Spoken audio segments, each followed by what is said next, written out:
Vamos voltar um pouco na história da teoria da evolução. O primeiro fóssil de um ancestral supostamente humano foi descoberto em 1856, 3 anos depois de Darwin publicar A Origem das Espécies. Trabalhadores de uma pedreira no Vale do Neander, perto de Düsseldorf, na Alemanha, acharam numa caverna um esqueleto que parecia humano, mas era muito diferente. Os ossos das pernas eram curvos e os dos braços sugeriam uma estrutura muscular muito forte. O crânio era achatado e seu tamanho sugeria um crânio de um homem adulto, com cerca de 1.400 centímetros cúbicos. Acima das órbitas oculares, porém no lugar onde ficariam as sobrancelhas, havia uma saliência muito grande que nada tinha de humana.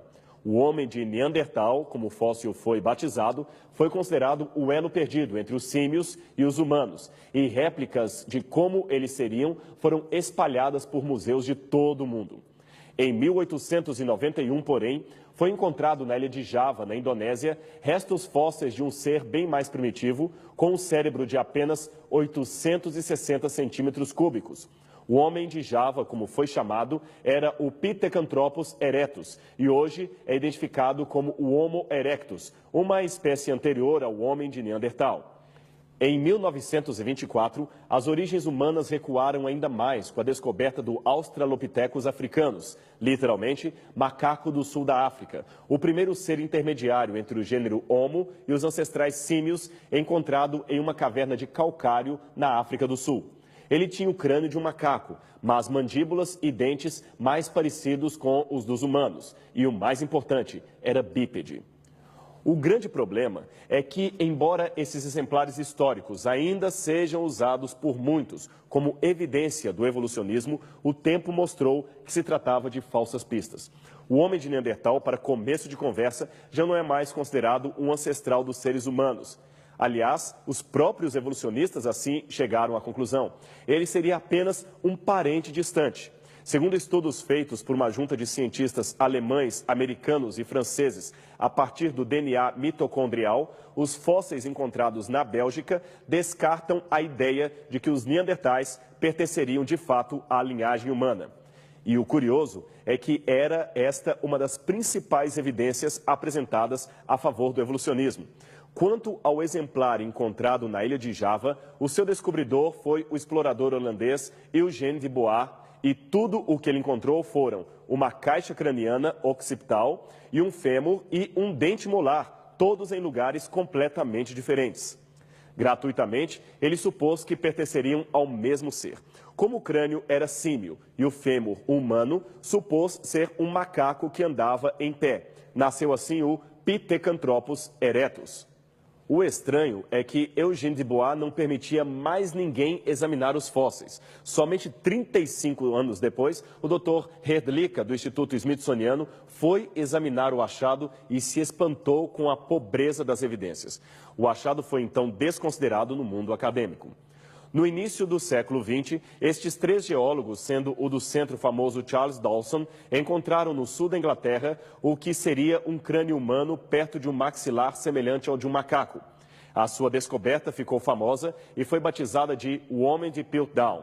Um segundo crânio encontrado na mesma região pelo professor Arthur Smith Woodward confirmou aparentemente a tese da primeira descoberta e convenceu a maioria dos pesquisadores de que o homem de Piltdown, então chamado Eanthropus dawsoni, era o tão sonhado elo perdido e que o mesmo tinha pelo menos 500 mil de anos.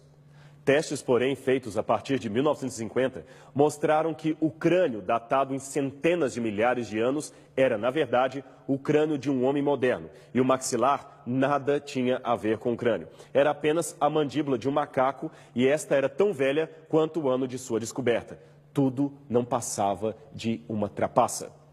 Muitos também foram levados a crer que os embriões de seres humanos e de animais passavam por vários estágios evolutivos, recapitulando o próprio processo da evolução. Para evidenciar o seu parentesco, dispuseram-se fotos que aparentemente comprovariam que embriões de seres humanos, galinhas, peixes e macacos eram de fato muito similares. Esta ideia, então classificada como lei biogenética, foi cunhada por volta de 1860 pelo médico alemão Ernest Haeckel, um dos principais aliados de Darwin, juntamente com Huxley. Ele dizia que a ontogenia recapitula a filogenia, ou seja, a recapitulação embriológica. A sua tese era de que um organismo em estado embrionário recapitularia os traços evolutivos da natureza e se pareceria tremendamente com outro, evidenciando assim a sua origem comum. Uma vez que Haeckel também era versado artista, veja aqui o quadro que ele mesmo desenhou e apresentava em seus debates contra o criacionismo. Note como os embriões de um ser humano se parecem com os de um porco, de um peixe, de uma salamandra e de outros animais que perfazem o desenho. O argumento evolucionista era quase irretorquível, não fosse um pequeno detalhe. Tudo, novamente, não passava de uma fraude. Quem descobriu inicialmente a farsa foi o Dr. Hittmeyer, professor de Zoologia e Anatomia Comparada da Universidade de Basileia, em 1868.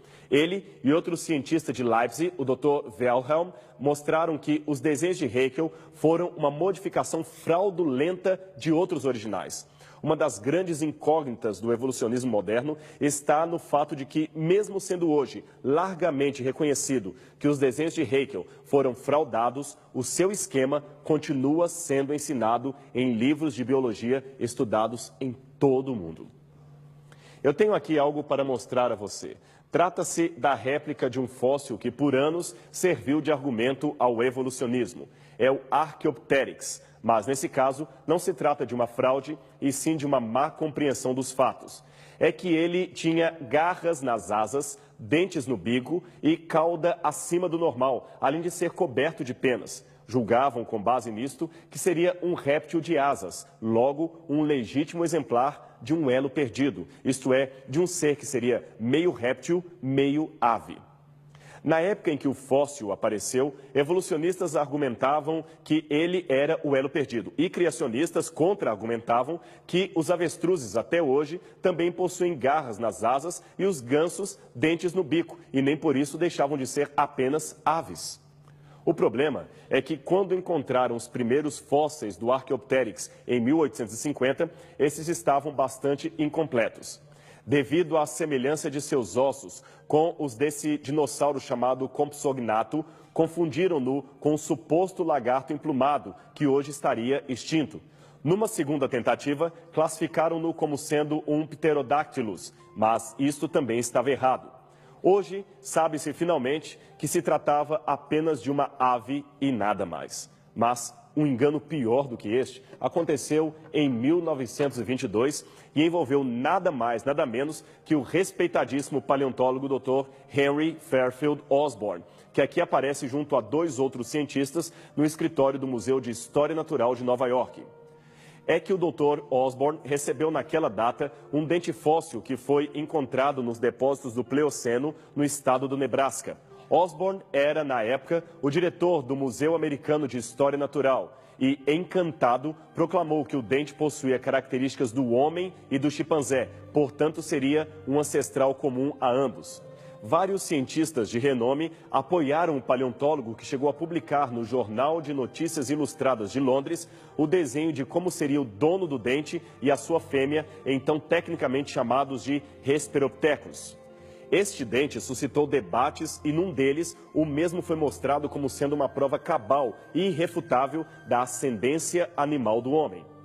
O problema é que em 1927 outras partes do esqueleto foram encontradas e descobriu-se que o dente era de um porco.